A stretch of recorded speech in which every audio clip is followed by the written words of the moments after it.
Pomurska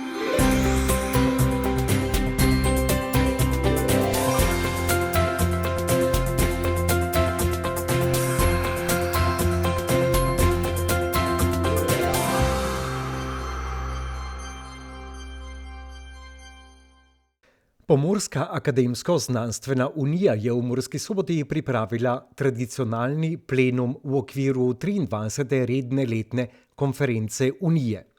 Plenum sestavljajo članice in člani Pomurske unije in povabljeni gostje.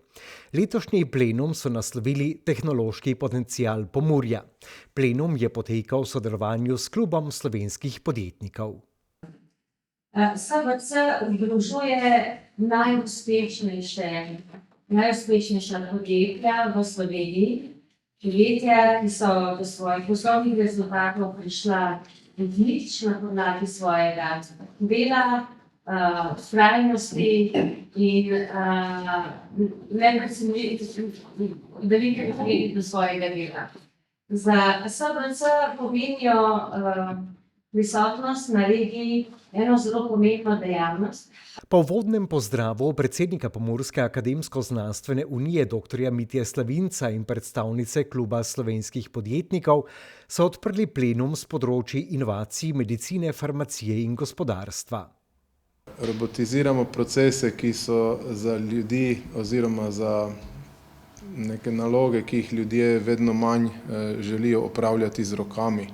Torej, gre za neka monotona, ponavljajoča se dela, tudi za dela, pri katerih nastajajo neke emisije, ki jih ljudje ne maramo preveč ali so zdravju škodljive, kakorkoli. V glavnem, varjenje je en takšen proces, ki ni ravno najbolj atraktiven za ročno delo. In seveda je to na nek način voda na naš mlin, kajti potrebe po avtomatizaciji in robotizaciji teh procesov so vse večje. In naše podjetje se je odločilo vstopiti v to, kot sem že omenil, 15 let nazaj. In v tem času smo na trgu postali zelo prepoznavni, ne samo na slovenskem prostoru, ampak precej širše. Ta trenutek lahko rečem, pa to niso moje besede, ampak so povzete iz besede tistih, ki k nam prihajajo, da v radiju okoli 600-700 km ni podjetja, ki bi bilo sposobno integrirati podobne procese oziroma aplikacije, kot smo jih mi. Torej gre za to, da nismo toliko osredotočeni na masovno proizvodnjo enostavnih rešitev, ampak se v zadnjem času zelo veliko ukvarjamo z zahtevnimi aplikacijami, predvsem s takšnimi, ki jih drugi ne marajo preveč ali se jih ne upajo lotevati. Zdaj, pri teh rešitvah gre potem pogostokrat za to, da potrebujemo tudi posebna znanja za uresničevanje teh zahtevnejših tehnoloških postopkov.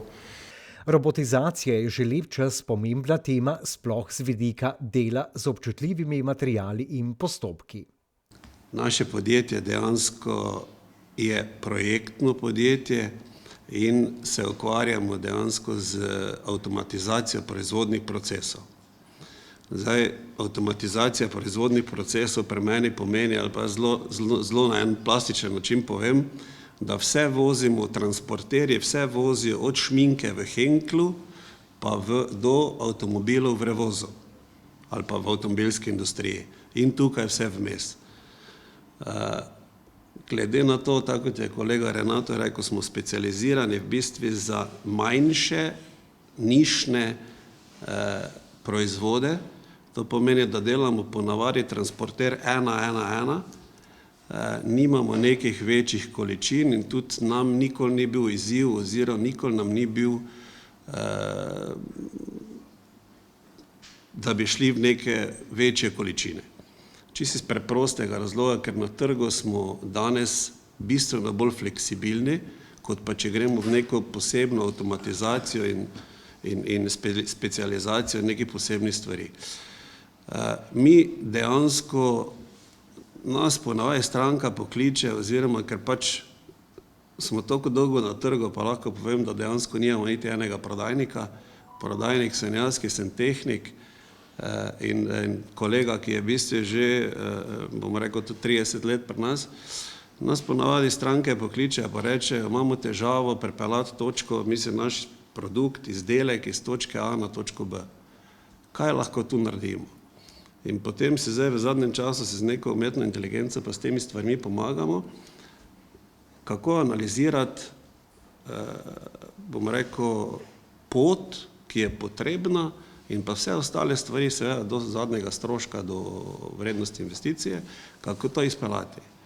Tu vgrajujemo od raznoraznih robotov, do raznoraznih AŽV-jev, do raznoraznih 3D manipulatorjev.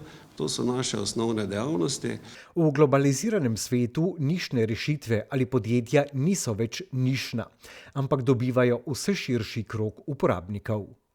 Kar se tiče znanstveno-raziskovalnega dela, verjemite mi, ni enostavno, ker je veliko danes centralizirano, tako da vsi, ki so se odločili za to pot, so zelo veliko dela mogli vložiti ob delu, da so se udeleževali, tudi še nekdaj ni bilo vse to po Zoomu, v Ljubljani in predavanj in vsega ostalega. In moram povedati, da smo ena izmed boljših regijskih bolnišnic, ki imamo tudi znanstveno-raziskovalno dejavnost na vseh oddelkih.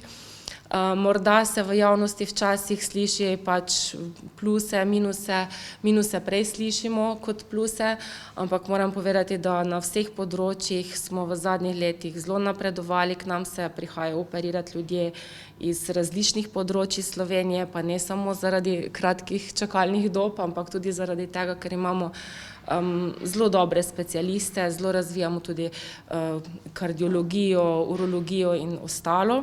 Zdaj, kar se tiče lekarniške dejavnosti, pa lahko povem, da smo ena vodilnih bolnišničnih lekarn, ki imamo več področij, ki jih marsikera od drugih regijskih bolnišnic nima.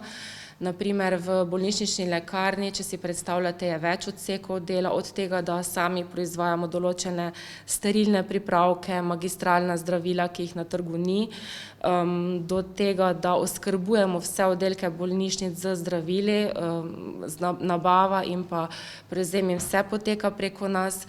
In seveda zadnja leta predvsem se trudimo, da gremo čim bližje bolniku. Mi smo namreč storitvena dejavnost, zato si želimo čim več delati na oddelkih, kjer pač pomagamo pri optimizaciji terapije, da pogledamo in interakcije med zdravili in vse, ker namreč Pomurje je zelo specifično, tako kot ste rekli. Trg zdravil v Sloveniji, če povem na splošno, je vreden dobro 1 milijardo evrov. V tem dostikrat se ne povejo številke. Se pravi, trg zdravil v naši bolnici je bistveno manjši, se pravi, zdravila in medicinski pripomočki, ki grejo preko lekarne, so nekje okrog 17 milijonov evrov, bom rekla trenutno.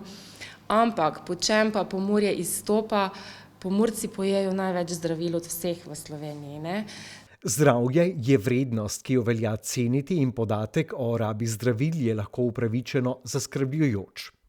Znanstveno in inovacijsko središče Pomurja pa bo s prihajajočim letom pripojeno Inštitutu Jožef Stefan. Znanstveno in inovacijsko središče Pomurje s sklepom vlade, ki je sedaj v podpisu, pridruži Inštitutu Jožef Stefan Ljubljana z 1. januarjem 2026 kot tehnološki center izven Ljubljane.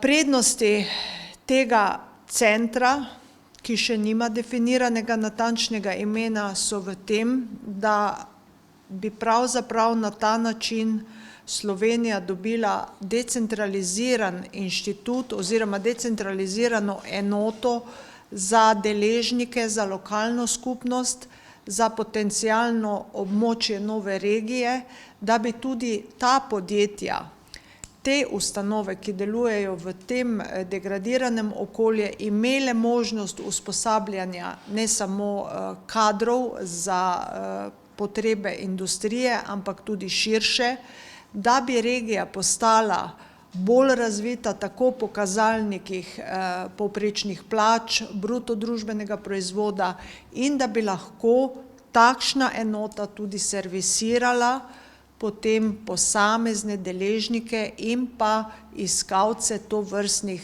visoko znanstvenih storitev.